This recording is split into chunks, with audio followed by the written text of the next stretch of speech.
How did the two of you get together?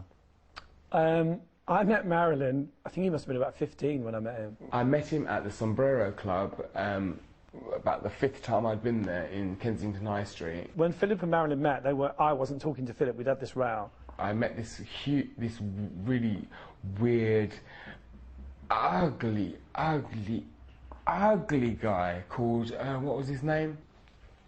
Philip Salon. Yeah, go on. Philip brought Marilyn round to a friend's house, you know, to sort of rub my nose in it.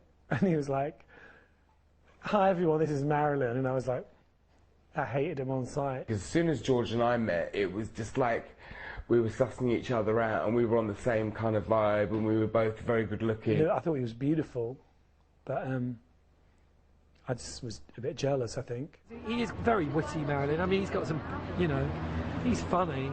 Because, you know, I mean, everybody thought Marilyn was a girl. And one of our neighbours was like a proper drunk. And he used to see Marilyn kind of mincing up and down the sort of, you know, the balcony in his leopard skin dresses and corsets. And one particular evening, he tried to grab hold of Marilyn and realised that actually it wasn't what he thought it was. 24 hours later, he kind of axed our door down, and we all had to jump out the window on the 2nd floor. I dislocated my ankle. The police came, and they said, "You have to leave.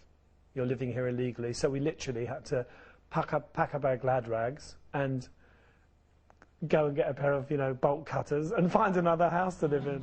I want my name in lights. I want my own skyscraper. I want to be a millionaire. No, not just on paper. Would you say, looking back on it, that Marilyn was good for George? No, not at all.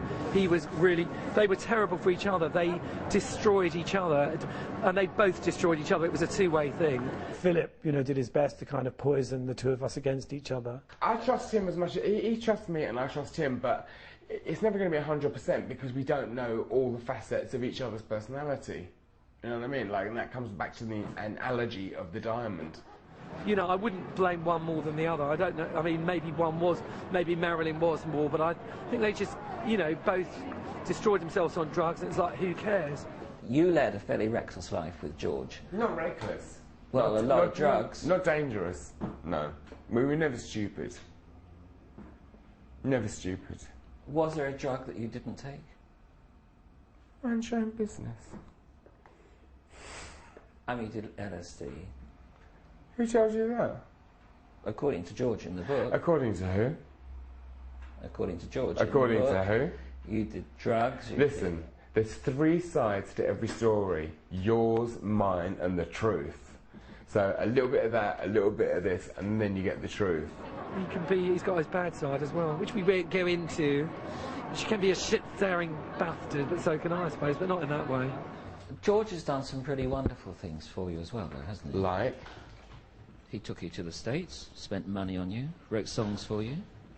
No, he wrote some songs with Michael Rudetsky, the guy that died in his house, that were supposed to be for me. I don't want to get into this without sounding, because it makes me sound like I'm bitter and paranoid and nasty, and I appreciate all George's help. You said in the book there are times when I could gladly have pushed Marilyn from a moving train. Absolutely. I mean, Marilyn was, you know, an absolute monster sometimes. I mean, you know, he said all the things you would never say. There were times when, you know, you would want to say things to people, but you didn't want to be rude. Marilyn would always say them. We've got a special relationship, even to this day, and we don't see each other that often, but I know I can always pick up the phone and George will always be the same to me and I'll always be the same to him, even though he's done some terrible, terrible things to me, but, you know, water under the bridge. You know, Marilyn made me enjoy my success. He was like, what's the point of being famous if you're not going to enjoy it? George says that you were the hardest drug to kick. I'm complimented. What does he mean by that? He means I'm an addictive personality. I'm so fabulous. It's very difficult to boom me out. Don't despair, famous Jew. I can see you imagined in you. Yeah, me too. I think Marilyn will like that song, it's very sweet.